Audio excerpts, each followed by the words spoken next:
నమస్తే. Welcome to our channel. Senior journalist Damu Balaji గారు ఉన్నారు. వారితో మాట్లాడదాం. సార్ నమస్తే సార్. నమస్తే. టీడీపీ కూటమి ప్రభుత్వం ఏర్పడి 6 నెలలయింది సార్.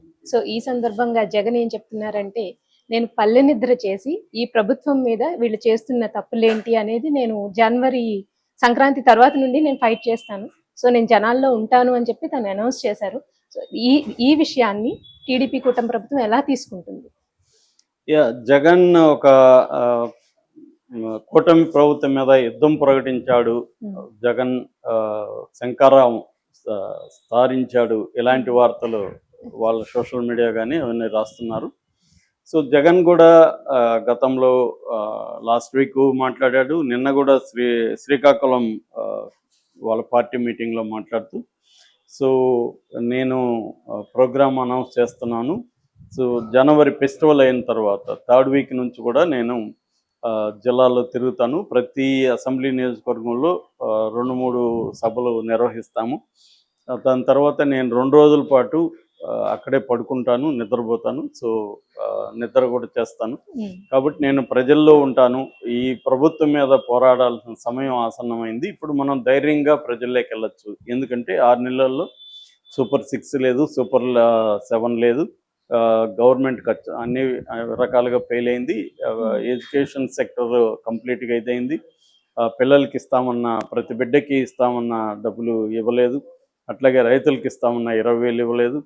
అట్లాగే హాస్పిటల్స్ కూడా వైద్య రంగాన్ని కూడా పక్కన పెట్టారు. ఆరోగ్యశ్రీకి రావాల్సిన 2,800 కోట్లు అట్లాగే పెండింగ్లో పెట్టారు. వసతి దీవెన 11,000 అది ఇవ్వట్లేదు.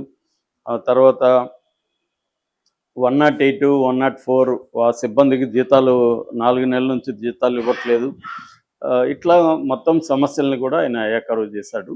సో దీంతో మనం ఇప్పుడు ధైర్యంగా పోవచ్చు. అప్పుడు మనం 99% ఇది చేసాము, హామీల్ని నెరవేర్చాము. మనం ముందే బడ్జెట్లోనే క్లియర్గా కేటాయింపు చేసి క్యాలెండర్ రిలీజ్ చేసి దాన్ని బట్టి వెళ్ళాము. ఇక్కడ అసలు బడ్జెట్లో ఏ రకమైన కేటాయింపులు కూడా చేయలేదు చంద్రబాబు నాయుడు. ఓన్లీ ఈ 6 నెలల్లో చేస్తున్నది ఏమంటే ప్రజల మీద దమనకాండ చేస్తున్నాడు. మన పార్టీ వాళ్ళని అరెస్టులు చేస్తున్నారు, కేసులు పెడుతున్నారు. ఇవి తప్ప అభివృద్ధి కానీ సంక్షేమం కానీ పక్కన పెట్టారు. దీని మీద మనం పోరాడాల్సిన సమయం ఆసన్నమైంది. అయితే మీరు ఏ రకంగానూ భయపడకండి. ప్రతిపక్షాల్లో ఉంటే కష్టాలు అనేది మామూలే, దాన్ని మనం తట్టుకోవాలా. నన్ను చూసి నేర్చుకోండి. నేను 16 నెలలు జైల్లో ఉన్నాను, నాకు బెయిల్ రాలేదు, అయినా కూడా నేను పట్టు వదలకుండా పోరాటం చేశాను. అందుకే నేను 150 సీట్లు ఇచ్చారు. మనకు ఆల్రెడీ అప్పట్లో మనకి 50% ఓట్లు వస్తే ఇప్పుడు కూడా 40% వచ్చాయి. మనమేం ఆందోళన చెందాల్సిన అవసరం లేదు. ఈ 10% కూడా ఎందుకు జరిగిందంటే మనం పలావిస్తున్నాము, చంద్రబాబు బిర్యానీ ఇస్తానని హామీ ఇచ్చాడు. ప్రజలు కొంత బిర్యానీకి ఆశపడ్డారు. ఇప్పుడు బిర్యానీ పోయింది, పలావ్ కూడా ఇవ్వట్లేదు. సో కాబట్టి మనం పోరాడాలి అని చెప్పాడు. ముఖ్యంగా ఏంటంటే 20,000 రైతులకి ఇవ్వాలి, పెట్టుబడి ఇవ్వాలి. తర్వాత మద్దతు, వాళ్ళ ధాన్యానికి మద్దతు ధర ప్రకటించాలి, ఉచిత బీమాని పునరుద్ధరించాలి. ఇది ప్రధానంగా ఆయన డిమాండ్స్లో ఒకటి. సో అట్లాగే పవర్ బిల్స్ విపరీతంగా పెరిగిపోయినాయి. దానికి కూడా నా మీద వేస్తున్నారు. ఈ ప్రభుత్వం అసమర్థతని నా మీదకి చెప్తున్నారు. అట్లాగే ఫీజు రీయింబర్స్మెంట్ అనేది కూడా చేయట్లేదు. ఇలాగ మొత్తంగా ఈ 6 నెలల్లో కూటమి ప్రభుత్వ వైఫల్యాలు ఏవేవి ఉన్నాయి దాని మీద పోరాడాలి. సో ఇది ప్రకటించాడు. అంటే ఇప్పుడు జగన్ చంద్రబాబు ప్రభుత్వం ఈ వర్సెస్ ఈ రెండు కలిసి మనం మాట్లాడుకుంటే జగన్ ముందున్న కర్తవ్యం ఏంటి ఇవాళ అంటే, అన్ని రకాలుగా జగన్ ఒక సంక్షోభంలో ఉన్నట్టుగా, క్రైసిస్లో ఉన్నట్టుగా అర్థమవుతుంది. ఒకటేంటంటే పార్టీ నుంచి చాలామంది ప్రముఖులు బయటికి వెళ్ళిపోయే పరిస్థితి ఒకటి క్లియర్ కనబడుతుంది. తెలుగుదేశంలో చేరుతున్నారు, జనసేనలో చేరుతున్నారు. రెండవది తన సోషల్ మీడియా, జగన్ బలం, జగన్తో చంద్రబాబును పోల్చినప్పుడు చంద్రబాబుకి మెయిన్ స్ట్రీమ్ మీడియా చాలా స్ట్రాంగ్గా ఉంటుంది. జగన్కి మెయిన్ స్ట్రీమ్ మీడియా అంటే ఒక సాక్షి తప్ప పెద్దగా లేదు. TV9, NTV లాంటివి ఎలక్షన్ ముందు కొంత చేసాయి, కానీ ఇప్పుడు గట్టిగా జగన్ వైపు ఉండి గట్టిగా తెలుగుదేశం మీడియా రోల్ ఎలా ఉందో ఆ స్థాయిలో జగన్కి లేవు. అవి ఉండేది ఒక సాక్షి ఇన్ఎఫెక్టివ్ అనేది అందరూ ఈవెన్ వైసీపీ వాళ్ళు కూడా సాక్షి పేపర్ అంటేనే పట్టించుకోరు. ఇది పనికి మాలిన పేపర్ అన్నట్టుగా మీడియా అన్నట్టుగా చూస్తారు. ఎందుకంటే అది ఎఫెక్టివ్గా పనిచేయట్లేదు అనేది ఎప్పటి నుంచో ఉన్న విమర్శ. కాబట్టి వాళ్ళకి స్ట్రాంగ్గా ఉండేది సోషల్ మీడియా. దాన్ని క్రాక్ చేయడానికి చంద్రబాబు ప్రభుత్వం ప్లాన్ చేసుకుంది. సో టార్గెట్ చేసి వరుసగా దాదాపు ఇప్పటి వరకు ఒక 500 మందిని పైన టార్గెట్ చేశారంటున్నారు. దాదాపు 100 మంది పైన కేసులు పెట్టి అరెస్టులు చేశారని చెప్తున్నారు. ఎప్పుడైతే పెద్ద స్థాయిలో ఉన్న వాళ్ళ మీదంతా కూడా వర రవీందర్ రెడ్డి కావచ్చు, సజ్జల భార్గవ రెడ్డి కావచ్చు, ఇంకా చాలా మంది మీద కేసులు ఉన్నాయి. పోసాని కృష్ణమురళి మీద 50 కేసులు ఉన్నాయి. రామ్ గోపాల్ మీద 10 కేసులు ఉన్నాయి. శ్రీరెడ్డి మీద ఎక్కడ చూసిన కేసులు ఉన్నాయి. ఇలాంటి వాళ్ళు చేస్తున్నప్పుడు శ్రీరెడ్డి ఆల్రెడీ కాళ్ళు పట్టుకునే పరిస్థితికి వచ్చింది. ఈయన కూడా పోసాని కూడా నేను రాజకీయాల నుంచి విరమిస్తున్నాను, నన్ను వదిలేను అన్నట్టుగా ఆయన మాట్లాడాడు. ఇంకా ఆలీ లాంటి వాళ్ళు వెళ్ళిపోయారు.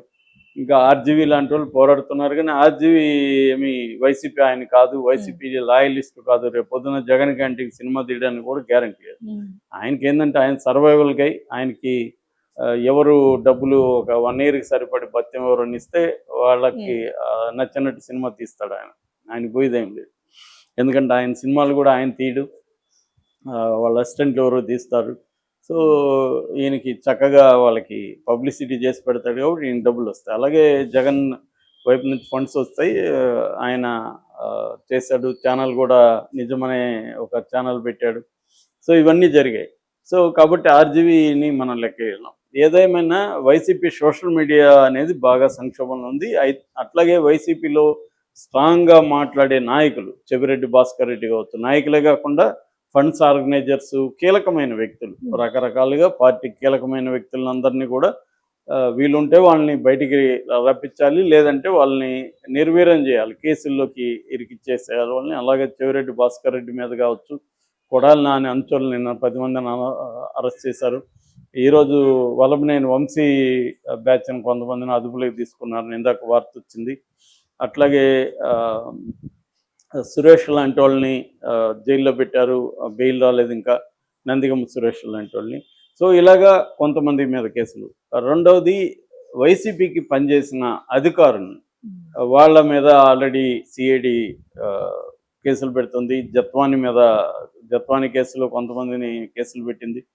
త్రిపుల్-ఆర్ రఘురామకృష్ణరాజు విషయంలో కొంతమంది కేసులు పెట్టింది. ఇలాగా మల్టీఫోల్డ్గా వాళ్ళ వైసీపీ పార్టీని నిర్వీర్యం చేసే ఒక ప్రోగ్రామ్ని చంద్రబాబు ప్రభుత్వం చేసింది.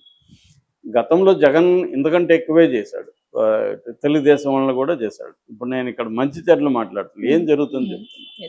సో దీనివల్ల జగన్కి ఏంది, పార్టీ మీద ఈ దాడుల్ని జగన్ ఎలా ఎదుర్కోవాలి అనే దగ్గర జగన్ ఫెయిల్యూర్ కనబడుతుంది. జగన్ ఫెయిల్యూర్ కారణాలు ఏంటంటే, జగన్ గతంలో అధికారం ఉన్నప్పుడు పార్టీని కానీ, కేడర్ని కానీ, ద్వితీయ శ్రేణి నాయకులను కానీ పట్టించుకోలేదు. చివరికి తన సొంత రెడ్డి సామాజిక వర్గం వాళ్ళు కూడా పట్టించుకోవాలన్న ఆరోపణలు జగన్ ప్రభుత్వంలో ఉన్నప్పుడే వచ్చాయి.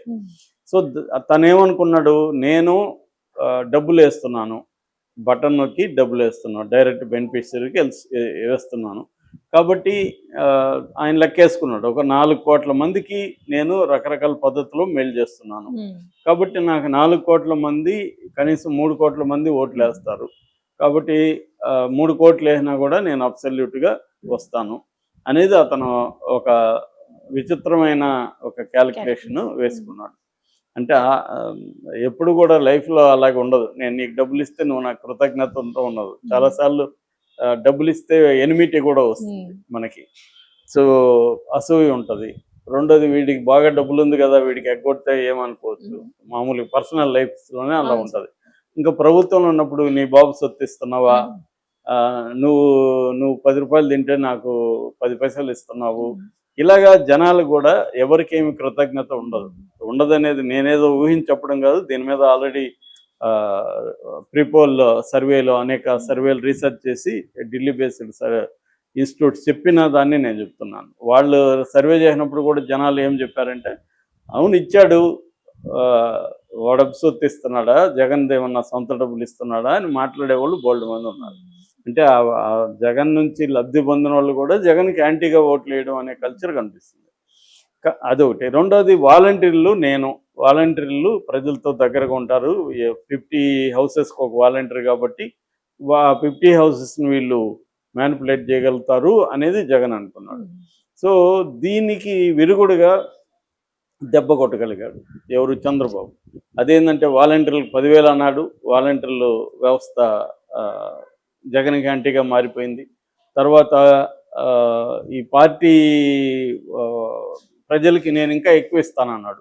జగన్ 77,000 కోట్లు ఇస్తే చంద్రబాబు 1,20,000 కోట్లు హామీ ఇచ్చాడు. దాంతో ఆటోమేటిక్గా జనం ఎవడిచ్చినా వాళ్ళకి ఏముంది, ఎందుకు లాయల్గా ఉండాలి? ఇప్పుడు అందరికి 3,000 జగన్ ఇస్తుంటే 4,000 ఇస్తాను